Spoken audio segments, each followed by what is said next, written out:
time for midterms. Our proctor today will be Dave Seaman, standard speaker, sports editor, kind of through halfway winter sports season, Dave, I think. We'll just call it that as we take a look at some of the standings in our local leagues. Let's start, Dave. The Hazleton area girls basketball team on a nice little roll coming into this week. Kind of in control in Wyoming Valley Conference Division I standings. Now, there will be playoffs in the Wyoming Valley Conference this year, and to win the actual overall conference championship, they might have to win a rematch. They lost to Holy Redeemer earlier this year, saying with the format. Hazleton area boys undefeated coming into the week in the Wyoming Valley Conference. They have a date with another undefeated team coming into this week, Crestwood. I know the Comets have been having a sensational season so far. A group of players that have played now varsity for a few years. Sean Murphy, Camden Boris. They've been stellar performers for Coach Mark Atherton, and he's going to have his team ready to play. I don't think they've beaten the Cougars now in a few years too, so there's going to be a little incentive there for the Comets. David finally got to see the Cougars take on Myers a few days ago, and Coach Joseph, when I was to Mike Joseph, when I was talking to him after the game, he talked about the offense coming along, but he said maybe compared to last year, that he's really happy with the defense this season, maybe even a little better than they were last year. Yeah, I think they're giving up a lot less points than they given up last year. Last year they could just outscore people with the talent they had, but this year they've done a great job with team defense. They play it well. From you have Demir Faison using his length to guard the opponent's best player. You have guards that are quick and Sparky Wolk and Andrew Vida that they played well, and then X factors like Kyle Franek, a program player who's played very well, who stepped up this year. He always guards a tough player from the other team. Warren Sigendal's played well, and then you have their bench players that played well too. Scotty Campbell, Xander Maranta Alvarez. So he has some nice pieces coming off the bench too, and they've all combined to provide a good defense for the Cougars.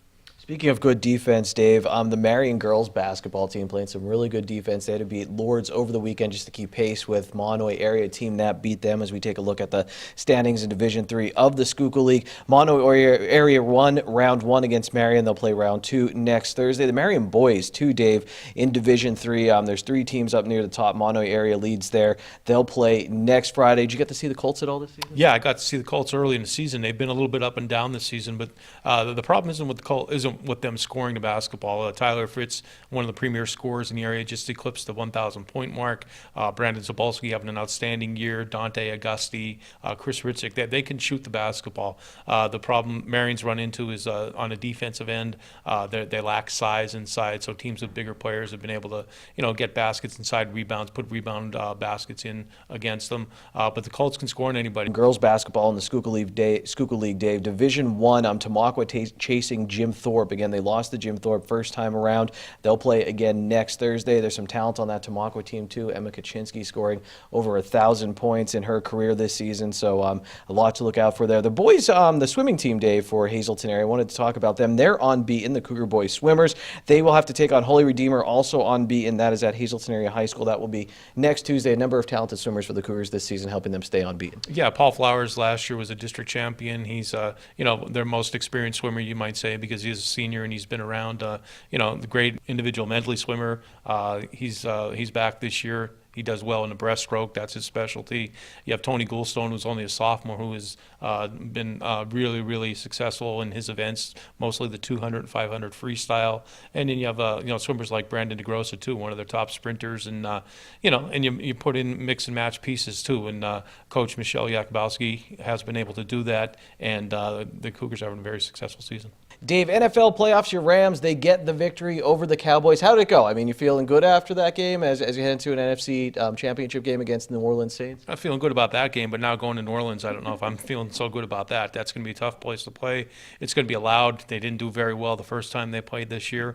But if the Rams are able to run the football like they were against Dallas, I think they could have some success because the Saints might be looking for them to run the ball now too, and that'll set up play action for Jared Goff, and he excels at the play action game. Coach Sean McVay is very innovative as a coach too, so he might have the Saints guess and run, and then they'll be able to pass the ball effectively. It's going to come down to the Rams defense. Rams defense has to play like they did against Dallas, and even better against New Orleans, because Drew Brees will just pick them apart like he did last time. Saints, I think, are on a mission, so it's going to be a tough game for the Rams to win. And Dave, the Eagles, I mean, they exposed the Saints a little bit. I mean, they were up 14-0, and you said, that Jeffries, he missed the catch at the end of the game. It was an interception. The Saints were able to seal it. You said before that, though, the Eagles had some opportunities to pile on even more points in that first half. Yeah, in the first half especially, too, I think people look at the end of the game, like where the game was lost. They talk about Doug Peterson maybe not waiting until the 2-minute warning to set up the Eagles for the last stretch drive before the last pass was intercepted. But what about when the Eagles were up 14-0 and they forced the fumble on Drew Brees? Instead of falling on the fumble and getting the ball deep in New Orleans territory, they tried to pick it up a few times and the ball was bobbled, and the Saints ended up recovering. Eagles got that recovery. You're talking maybe a 17-0, 21-0 lead for the Eagles, and that's tough for any team to come back, even somebody as good as New Orleans. We're always happy when Dave Seaman is here. Make sure you're reading his work in the Standard Speaker.